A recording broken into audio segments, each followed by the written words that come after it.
Rangpur city কর্পোরেশনের জাহাজ company মোড় থেকে সাতমাথা পর্যন্ত ৩ কিলোমিটার সড়কটি সংস্কারের প্রতিশ্রুতি বারবার শোনা গেলেও বাস্তব চিত্রে নেই কোনো পরিবর্তন।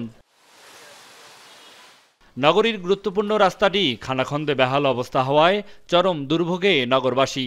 কোথাও উঠে গেছে পিচ, আবার কোথাও তৈরি হয়েছে গর্তের উপরে গর্ত।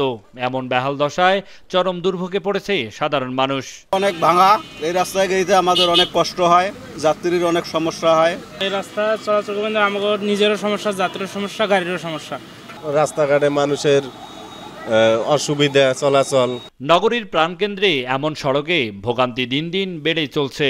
এখন প্রয়োজন দ্রুত সংস্কার ও সঠিক পদক্ষেপ নগরবাসীর জন্য হবে স্বস্তির। এই রাস্তার যে অবস্থা, রংপুর শহরের অবহেলা, এই অবস্থার এই রাস্তার মধ্যেই অবহেলা। এই রাস্তাটা কোনো সময় ঠিক হয় না। এই রোডে অনেক অ্যাক্সিডেন্ট হইতেছে, অনেক মানুষের ক্ষয়ক্ষতি হইতেছে।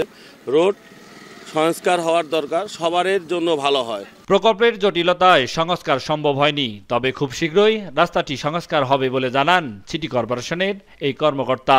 কোনো প্রজেক্টের কোনো কাজ যেন ডুপ্লিকেশন না হয়, যার ফলে এই কাজটা আমরা অন্য কোনো প্রজেক্টের মাধ্যমে করতে পারিনি।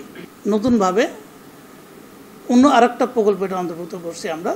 ওই প্রকল্পের জন্য আমরা অলরেডি প্রস্তাব পাঠিয়ে দিয়েছি। আশা করছি 1 মাসের মধ্যে আমরা অ্যাপ্রুভাল পাবো। জাহাজ কোম্পানি মোড় থেকে রংপুর নগরীর সাতমাথা মোড় পর্যন্ত রাস্তাটি সংস্কারের বারবার প্রতিশ্রুতি শোনা গেলেও কার্যত কোনো পরিবর্তন নেই। বরাদ্দ, টেন্ডার এবং কাজের দোহাই দিয়ে কেটে যায় বছরের পর বছর। নগরবাসীর ভোগান্তি কমাতে দ্রুতই এই রাস্তাটি সংস্কার করবে রংপুর সিটি কর্পোরেশন, এমনটাই প্রত্যাশা নগরবাসীর। মাহমুদুল হাসান, মাই টিভি, রংপুর।